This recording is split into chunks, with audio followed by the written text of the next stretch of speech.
Welcome to the Barney and Billy Show, where a cat discusses worldly matters with a human companion. You're not going to believe what Dryfish2078 just said. They just said that people like me, should win the Nobel Peace Prize. I heard you practicing your speech in the bathroom. It was self-centered and not moving at all. Billy, What? I'm getting the sense that you're mad at me. No. Can I just have one happy moment then? This is not the time for your tantrums. Have it your way. I'm out of here. Yeah, that's how you'll win the Nobel Peace Prize. Oh my god, I am so sorry. I completely forgot. Oh my god, oh my god, oh my god. You'll get double the food today, I promise. I'm so sorry. I was occupied and I was feeding the cat outside and I forgot. It's okay. I'm not hungry anymore. 2 cans of tuna? Ugh. Okay, fine. Move away from my bowl.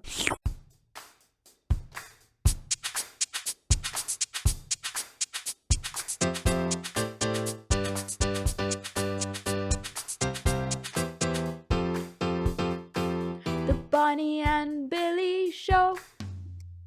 Okay, I'm assuming that I've been forgiven now. You will be once you repent for your crimes. First, let me regale your depravity for you. So, you have a cat in your home, right? A hungry cat, in fact. This cat is one that you've taken ownership over. But you decide that you'll go out and you feed the homeless cat. Normally, this is a lovely gesture. But here's the catch. You neglect to feed your own cat, and in a truly self-involved fashion, you go ahead and gloat about your immense kindness on social media. And of course, your grotesque self-involvement isn't over yet. You continue to neglect your cat and instead soak up the warm glow. Okay. It was horrible. I'm sorry. Besides, getting a Nobel Peace Prize isn't that big of a deal. What do you mean? I would say it's the biggest honor in the world. You're in the company of the world's best and kindest people. People who, in my opinion, are also the most intelligent. First of all, pipe down. You haven't won the Nobel Peace Prize. And second of all, that's exactly where you go wrong. What do you mean? Well, the company that Nobel Peace Laureates are isn't as squeaky clean as you'd like to believe. Take, for example, Abiy Ahmed. Who? The Prime Minister of Ethiopia. Oh, right. He got the Nobel Peace Prize back in 2019. I read about that. Do you know why he won it? It was because he made peace with a country that was at war with Ethiopia. That country is Eritrea, by the way. And I think that's in South America. Okay, I get it. You've read the Nobel Prize website. Don't trivialize peace, Billy. These people are my heroes. You'd probably want to hear the rest of what I have to say before proclaiming that Abiy is your hero. Also, Ethiopia and Eritrea are in Africa and not in South America. That's what I meant to say. They're both in the bottom half of the equator divide. And so I got confused. Okay, well, they're in the Horn of Africa. Huh? You know the horn underneath the shoe? What are you talking about? Look at the world map. You'll see the Asian shoe with Saudi Arabia, Yemen, etc. And then you'll see the African horn right below it. And in this East African horn lies Ethiopia, and above it, Eritrea. Oh, that makes sense. I thought you lost your mind there for a second. Anyway, back to Abiy.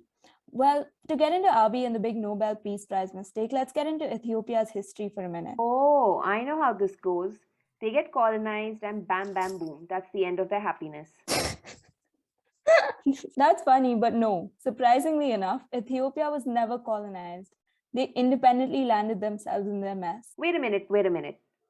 I thought that every single country in Africa was colonized. That is somewhat true. But you just said, yeah, Liberia and Ethiopia were never colonized. But Liberia was unofficially an American colony, and Ethiopia was briefly occupied by Italy in 1936. So they were colonized.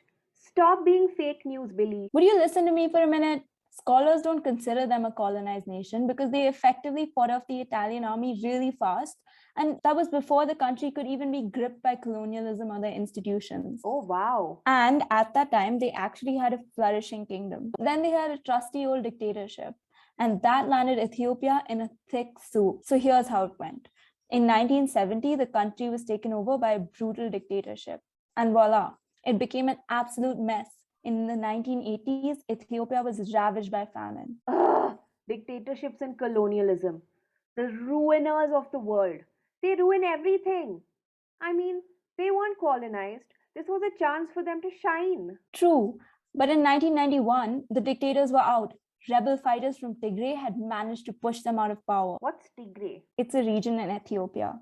Don't forget about Tigray, Bani. It's the reason Abiy's true colors have been revealed. Okay, Tigray, like a ray of light on a tiger, and they were a ray of light when... You don't have to think aloud, you know. Anyway, after defeating the dictatorship in 1970, the Tigrayan rebels took control of the country for 30 years.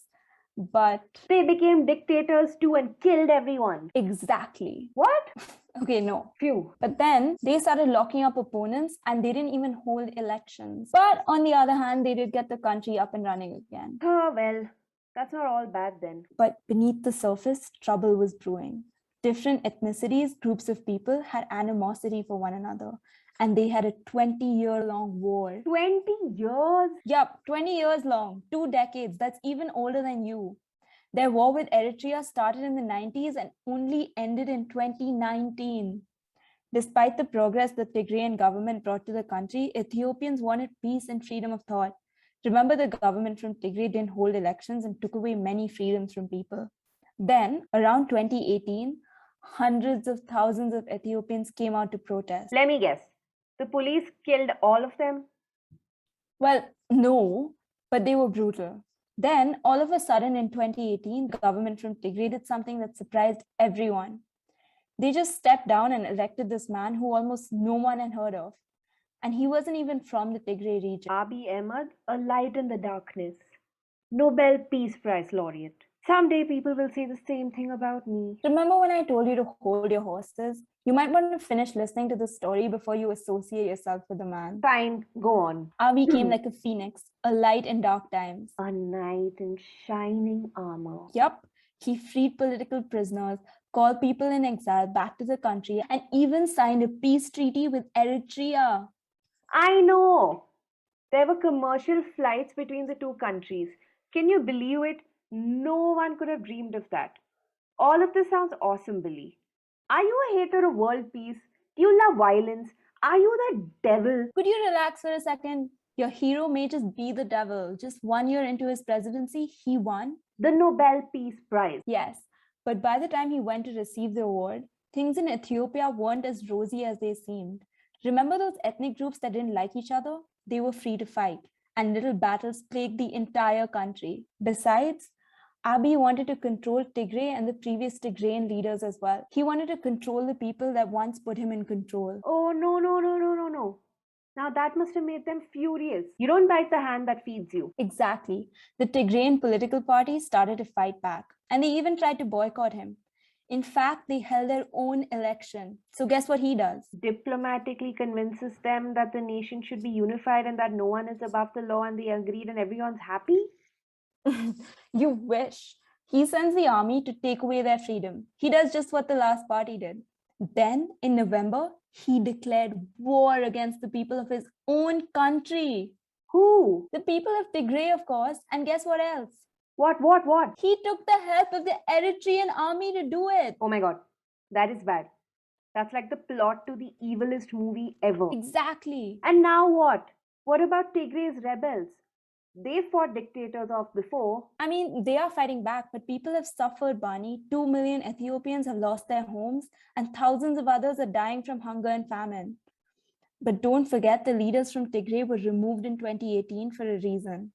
They aren't the most kind either. Oh God, I want to take the Nobel Peace Prize back from Abiy myself. He had a chance to make things right. But the good news is that the fighting has paused. Sort of. What does sort of mean? Depends on who's telling the story. The rebels say they won and that they defeated the Ethiopian army. Abiy says that he ended the war for peace and that's why his soldiers have surrendered. He's PM again and... Again? How? Well, he just won what the world is calling Ethiopia's first ever election. Billy, if he won the election and people wanted him back, there must be more to that story. Democracy speaks for itself, right? Maybe he did stop the fighting. He won the election, but did he? Don't be so cryptic. Did he win or did he not win? He won, but... It was rigged? Sort of. His opposition leaders either boycotted the election or were already in prison. And on top of that, all the areas in conflict that would have probably not elected him, couldn't conduct elections at all. Oh god, this story ends up in a hot, steaming pile of poop no matter which way you look at it. Well, at the end of the day, Abiy did win the election, and now really it's up to him to bring peace and change his reputation. You know what? No. No more pessimism. Nope. I know that he will bring peace. He's won the Nobel Peace Prize after all. He will bring peace, Billy. We can only hope. You know what else? I would say that I've cleared my name too. And that's because I've... Tuna! Yep. I have brought you some tuna because that's the kind of person I am, and I believe that all humans should live in harmony.